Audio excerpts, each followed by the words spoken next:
The marble counter shined under the pendant lights as Jared King poured a glass of Macallan 18. Outside, the Texas hills rolled on, lined with the luxury homes he'd made his fortune selling. 35.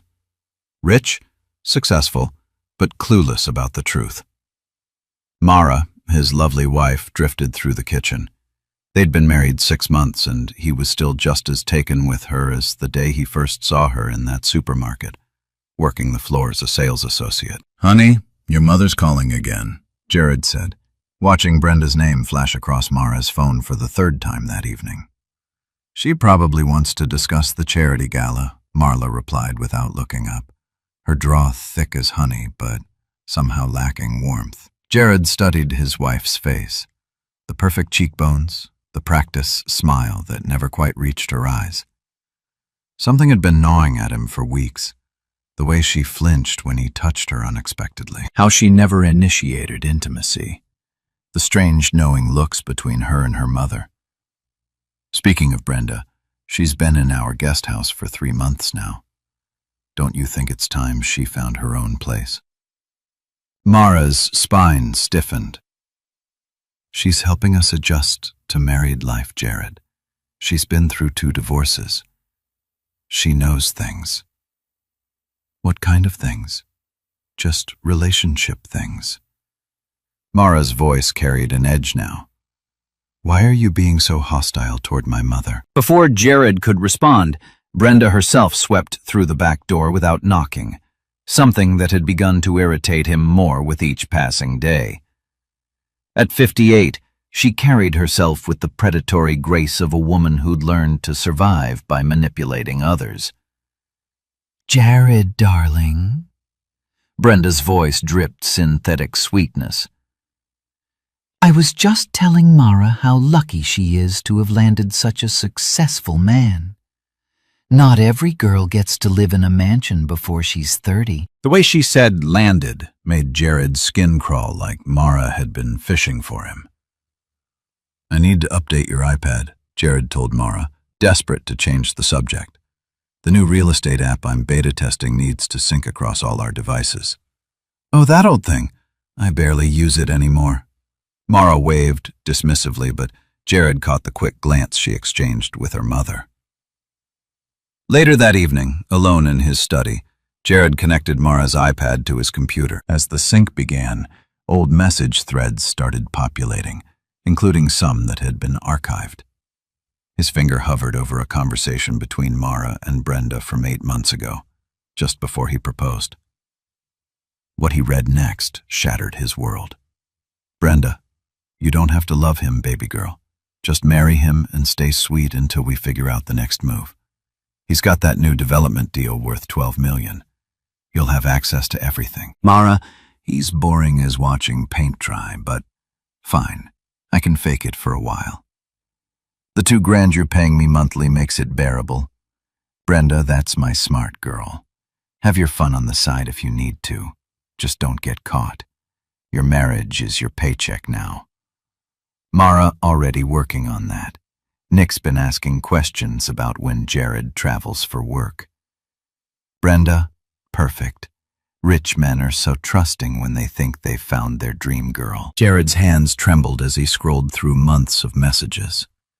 Every kiss, every "I love you," every intimate moment, all of it had been a performance. His wife was being paid by her own mother to stay married to him while planning infidelity from the very beginning. The whiskey glass slipped from his fingers, shattering against the hardwood floor. 3 days passed before Jared could look at Mara without feeling physically sick. He installed discreet surveillance cameras throughout the house, positioning them to capture every room except the bathrooms. He still had some dignity left. His first discovery came Tuesday afternoon while he was supposedly at a property showing in Cedar Park. The living room camera captured Mara opening the front door for a man Jared didn't recognize. Tall, muscular, with the cocky swagger of someone half his age. Nick. Jared realized the personal trainer mentioned in the messages. He watched his wife lead another man up the stairs to their bedroom, her hand trailing along his arm with an intimacy she'd never shown her own husband. For the next 2 hours, Jared sat in his Range Rover in an office parking lot, watching his marriage dissolve in real time through a smartphone app. When he finally returned home, Marlo was in the kitchen preparing dinner. "How was your day, sweetheart?" she asked, rising on her toes to kiss his cheek. "Productive?" Jared managed, tasting bile. "Closed the Henderson property. How about you?" "Oh, just boring housework." That evening, while Mara showered, Jared checked the bedroom cameras. The bed had been stripped and remade, but they'd missed a detail. Nick's workout glove had fallen behind the nightstand, physical evidence of his wife's betrayal, literally within arm's reach of where Jared slept every night. The next morning brought fresh horrors. While Marlo was at her supposed yoga class, Jared's surveillance picked up a phone conversation between her and Brenda in the guest house.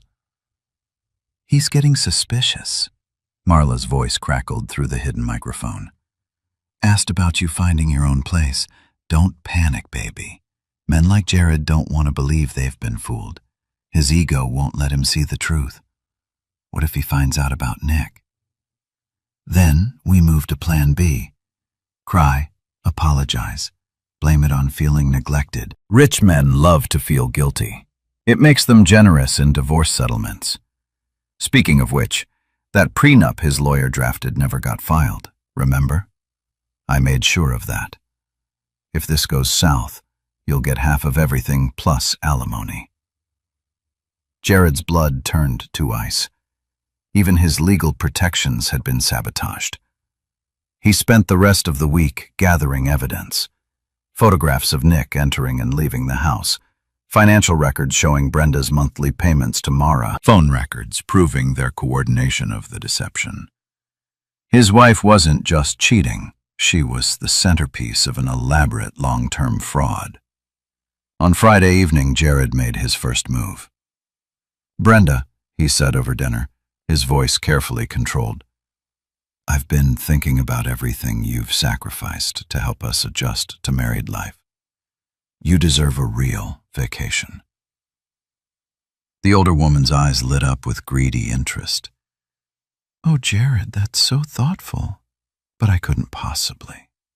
"I insist. I've already booked you a 7-day Mediterranean cruise. First-class cabin, all expenses paid. You leave Sunday." Mara looked genuinely confused by her husband's sudden generosity toward her mother. But Brenda was already mentally spending the money.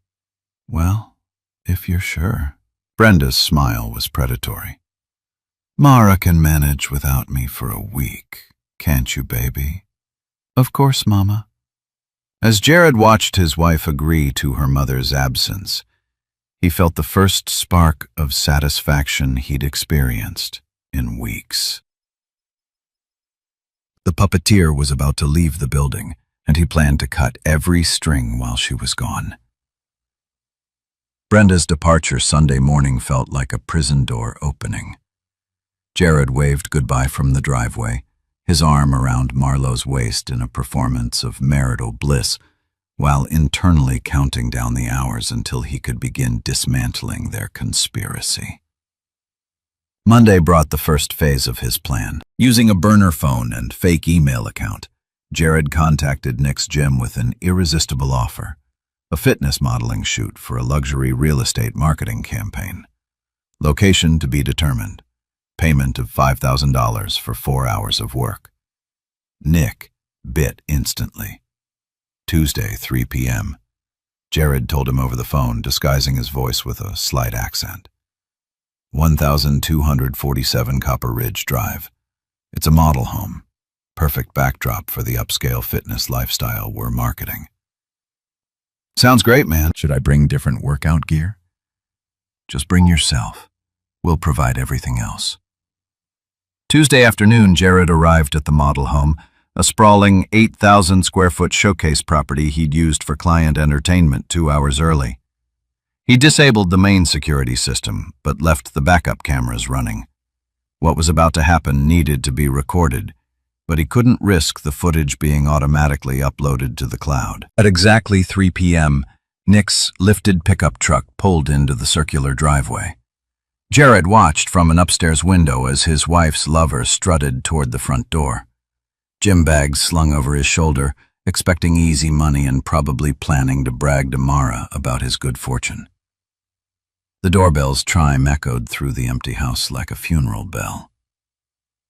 "You must be Nick," Jared said, opening the door with his most professional smile. "I'm the photographer. Come in." "Come in." Nick stepped into the foyer, his eyes immediately drawn to the soaring ceilings and crystal chandelier. "Damn, this place is sick. Your client's got serious money." "Oh, he does indeed." Jared closed the door behind Nick, the sound of the deadbolt sliding home unnaturally loud in the silence. "He's also got serious problems with people who take things that don't belong to them." Something in Jared's tone made Nick's smile falter. "What do you mean?" "I mean, you've been screwing my wife in my bed for 3 months. The color drained from Nick's face as recognition dawned. He took a step backward, his gym bag sliding off his shoulder and hitting the marble floor with a thud. "Look, dude, I can explain." "No need." Jared's voice remained eerily calm. "I have videos, photos, text messages. I know exactly what you've been doing with Marlo while I'm out working to pay for the house you've been violating." Nick's eyes darted toward the door, calculating distances. "Listen, she said you guys had an arrangement. She said you were cool with. She lied." Jared took a step closer, just like she's been lying to me since the day we met. "But here's the thing, Nick. You're not the real problem. You're just a symptom, a disease, and diseases need to be eliminated." The younger man's athletic build meant nothing against Jared's cold fury and 15 years of disciplined gym training. When Nick finally made his move toward the door, Jared was ready. The fight was brutal, but brief. Nick's first swing went wide, his panic destroying his coordination. Jared caught his wrist, twisted sharply, and drove his knee into Nick's solar plexus. As the trainer doubled over, gasping, Jared grabbed the back of his head and slammed his face into the marble entryway table. Blood splattered across the white stone like abstract art. "You thought you were so clever," Jared panted, standing over Nick's groaning form. "Thought you found yourself a rich man's wife who'd pay for your fun. But you were just the entertainment, a distraction while her real target was my bank account." He dragged Nick to the center of the living room where the cameras would capture every angle. "Please, man," Nick wheezed through split lips. "I didn't know she was playing you too.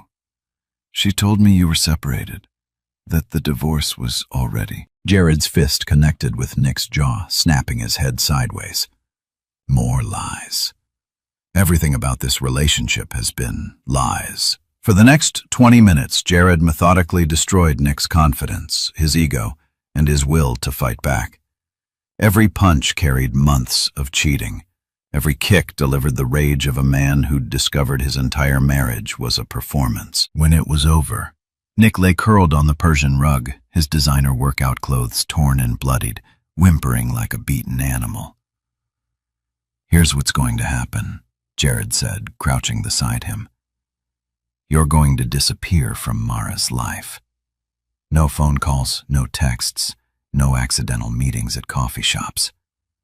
If I see you within 50 miles of my wife, this beating will feel like a gentle massage compared to what comes next." Okay, I get it. I'm not finished." Jared's voice dropped to a whisper.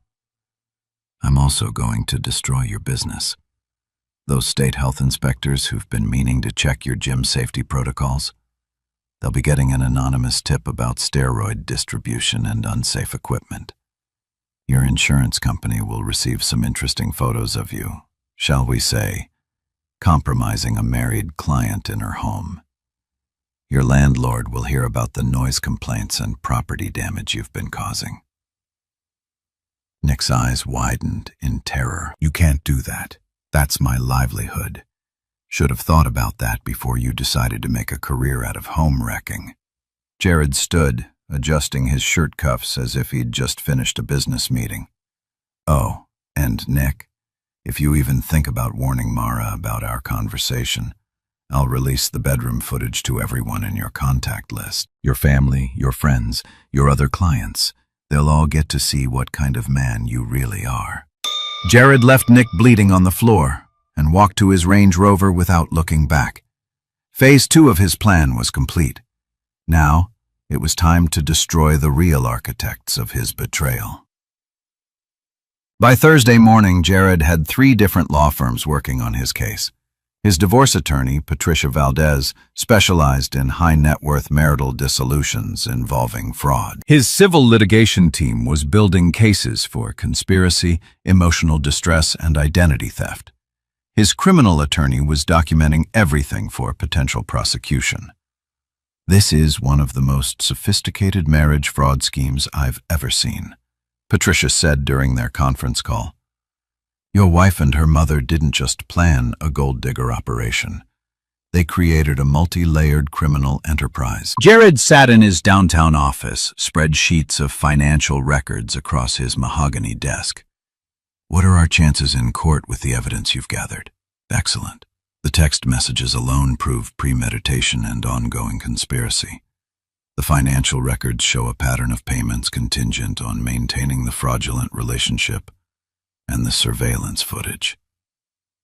Patricia paused. Well, let's just say no jury will have any sympathy for Mrs. King after they see her performance with her trainer. What about criminal charges? Fraud, conspiracy, possibly identity theft, depending on what financial documents she signed in your name. The district attorney's office is very interested in your case. That afternoon, Jared received a call from his civil attorney with even better news. We've traced Brenda's financial history, the lawyer reported. She's done this before, twice in California and Florida. She coached daughters through fraudulent relationships with wealthy men. Both times, the men were too embarrassed to press charges, so she moved on to the next state. But Texas isn't going to be so forgiving. What does that mean for our case? It means we can prove this was a professional operation, not a crime of opportunity. Pattern evidence, similar fact testimony. The judge will throw the book at both of them. Friday evening, Jared made his final preparations. He'd already filed restraining orders against both Mara and Brenda, set to be served Saturday morning. Their bank accounts would be frozen pending the civil litigation. The guest house lease had been terminated with 24-hour notice, legal in Texas when fraud was involved. As he reviewed the papers one last time, Mara entered his study carrying a glass of wine. You've been working so much lately, she said, settling into the chair across from his desk. I feel like we haven't spent any quality time together since Mama left for her cruise. Jared looked at his wife, really looked at her for perhaps the first time since discovering the truth. The practiced concern in her voice, the calculated way she crossed her legs, the timing of her appearance, just as he was handling legal documents. Even now she was performing. You're right, he said finally. We should definitely spend more time together. In fact, I think tomorrow will be very educational for both of us. Mara smiled, missing the edge in his voice entirely. I can't wait. As she left the study, Jared permitted himself a cold smile.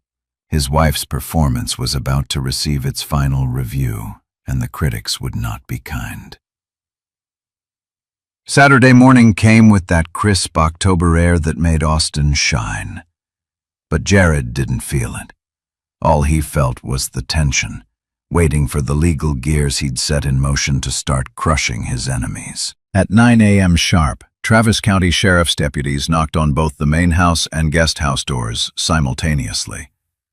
Jared watched from his upstairs bedroom window as Brenda was served papers on the guest house porch, her Mediterranean tan fading to ash white as she read the restraining order and civil suit documents. In the main house, Mara's reaction was even more satisfying. "What is this?" she demanded, her voice shrill with panic as she burst into Jared's study. They said something about fraud and conspiracy. This has to be a mistake. Jared didn't look up from his newspaper. No mistake, though. I understand your confusion. You've been living in a fantasy for so long. Reality must come as quite a shock. I don't understand what you're talking about, Brenda. You don't have to love him, baby girl. Just marry him and stay sweet. Your response, "The $2,000 you're paying me monthly makes it bearable." Jared recited the text messages from memory, his voice devoid of emotion. Should I continue, or have you heard enough of your own words to understand the situation? Mara sank into a chair, her perfect composure finally cracking. "Jared, please. You're a fraud. Your mother is a criminal. And your boyfriend Nick learned yesterday that actions have consequences." Jared finally looked at her, his eyes cold as winter stone.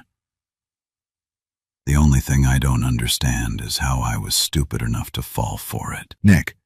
What does Nick have to do with—" "How do you know about Nick?" "Security cameras, financial records, phone surveillance. I know about everything, Mara. Every lie, every betrayal. Every time you brought him into our bed while I was working to support the lifestyle you pretended to appreciate." Marla's mask finally slipped completely, revealing the calculating predator underneath. "Fine. Yes. It started as Mama's plan.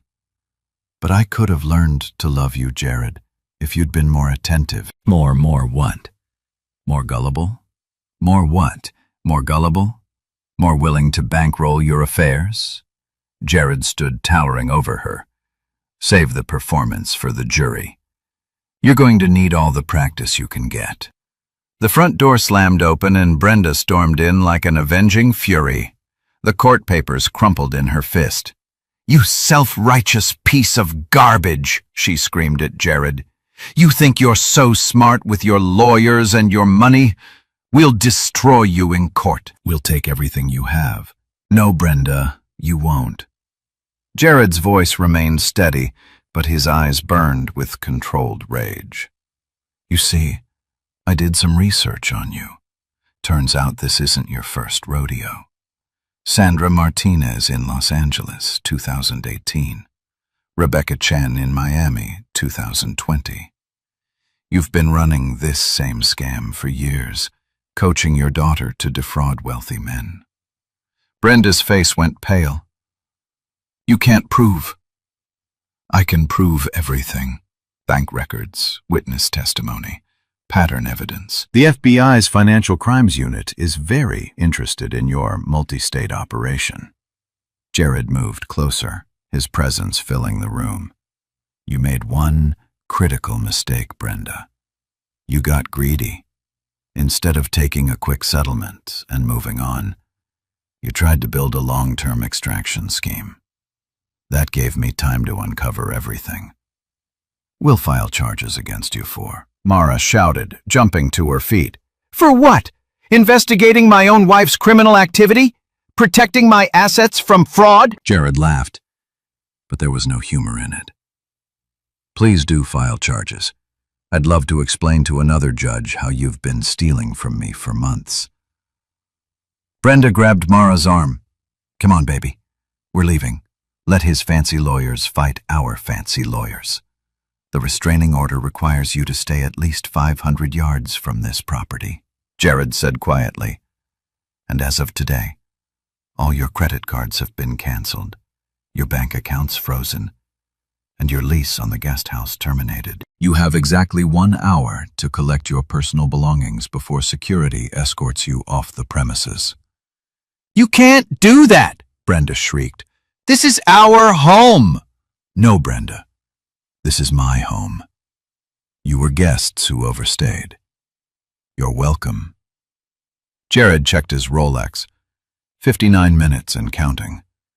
As mother and daughter scrambled to pack their belongings, Jared felt the first genuine satisfaction he'd experienced in months. The game they'd been playing was over, and they were finally learning that he'd been the only one who understood the rules. 2 months later, the Travis County Courthouse buzzed with anticipation as King v. King and Brennan became the most talked-about divorce case in Austin society. Local media had dubbed it the Puppet Master trial, and every seat in Judge Catherine Morrison's courtroom was filled.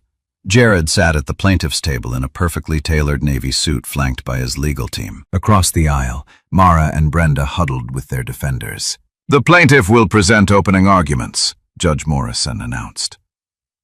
Patricia Valdez rose with predatory grace. "Your Honor, this case involves one of the most calculating marriage fraud schemes this county has ever seen. The defendants didn't simply lie to Mr. King. They created an elaborate criminal enterprise designed to systematically drain his wealth through psychological manipulation and premeditated deception." She gestured toward the evidence table where phones, computers, and financial records were displayed like exhibits in a museum of betrayal. "We will prove that Brenda Brennan orchestrated a multi-state criminal operation, coaching her daughter Mara to target wealthy men for financial exploitation. We will show documented evidence of monthly payments made to ensure Mara's continued participation in this fraud. And we will demonstrate that this conspiracy included planned infidelity as a tool of psychological control." The courtroom stirred as Patricia clicked a remote, displaying blown-up text messages on the main screen. "You don't have to love him, baby girl. Just marry him and stay sweet," she read aloud. "Your marriage is your paycheck now. These are not the words of a caring mother. These are the instructions of a criminal mastermind to her willing accomplice." Mara's attorney, a nervous young defender named James Walsh, did his best with an impossible case. "Your Honor, my client was a victim of her mother's manipulation. Brenda Brennan psychologically coerced her daughter into this situation. Mara King is as much a victim as her husband, but when the evidence presentation began, even Walsh seemed to lose heart." Jared took the stand with calm dignity, his testimony precise and devastating. "I believed I had found genuine love," he said, his voice carrying clearly through the packed courtroom. "Instead, I discovered I had been selected as a target for financial exploitation. My wife wasn't unfaithful because she fell out of love. She was unfaithful because her mother instructed her to maintain extramarital relationships as part of their criminal scheme." Patricia displayed the surveillance footage on a large screen, showing Nick entering and leaving the house while Jared was at work. Several jurors visibly winced. "Mr. King, how did discovering this betrayal affect you emotionally?" Jared's jaw tightened. "I felt violated in ways I didn't know were possible. My home, my bed, my trust. Everything had been contaminated by their lies. I realized that every moment with my wife had been a performance designed to keep me compliant while they robbed me." When cross-examination began, Mara's attorney tried to paint Jared as controlling and vindictive. "Isn't it true, Mr. King, that you became violent when you discovered your wife's affair?" "I defended my property and my dignity when I confronted the man who was violating my home," Jared replied evenly. "Nothing more." "You beat him severely, didn't you?" "I stopped a criminal from continuing his crimes." "If that makes me violent, then every property owner in Texas is violent." The judge sustained Patricia's objection, but the damage was done. Jared came across as justified rather than vindictive. Brenda's testimony was a disaster. Under oath, she tried to claim she was only trying to help her daughter find happiness. "I just wanted Mara to have financial security," she said, dabbing her eyes with a tissue. "I've been through difficult divorces myself. I know how important it is for a woman to protect herself, Mrs. Brennan." Patricia said during cross-examination, "You testified that you were helping your daughter find happiness. But according to your own text messages, you told her explicitly that she didn't need to love Mr. King. How do you reconcile those statements? I meant she didn't need to rush into deep feelings. You also testified about protecting your daughter financially. But isn't it true that you were paying her monthly to stay married to my client? That was just household support. $2,000 per month in cash payments conditional on maintaining the marriage is household support. Brenda's story fell apart under scrutiny, each answer contradicting the last. But Mara's testimony provided the trial's most dramatic moment. Taking the stand in a conservative dress, clearly chosen to evoke sympathy, she attempted to portray herself as a victim of both her mother's manipulation and her husband's neglect. "I never wanted to hurt Jared," she said, tears streaming down her face. "I was confused and scared. My mother convinced me that this was normal, that all wives had to secure their futures this way." Mrs. King. Patricia began her cross-examination. "You testified that you were confused and scared, but your text messages show you actively planning your affair with Nick before your wedding day. Were you confused about that too?" That's not what those messages meant. You wrote, and I quote, "Already working on that. Nick's been asking questions about when Jared travels for work." What did you mean by working on that? Marlowe's composure cracked. "I don't remember exactly." You don't remember planning to cheat on your husband before you even married him? It wasn't like that.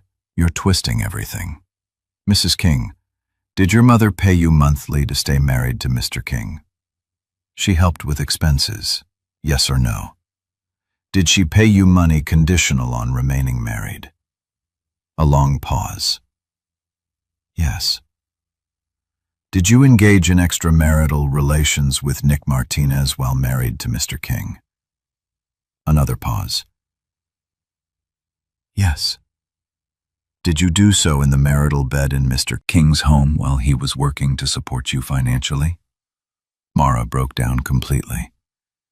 Yes, but I never meant for it to go this far. It was supposed to be temporary. The courtroom erupted. Judge Morrison called for order, but the damage was catastrophic. Mara had just confessed to every element of the fraud under oath. Judge Morrison's verdict was swift and merciless.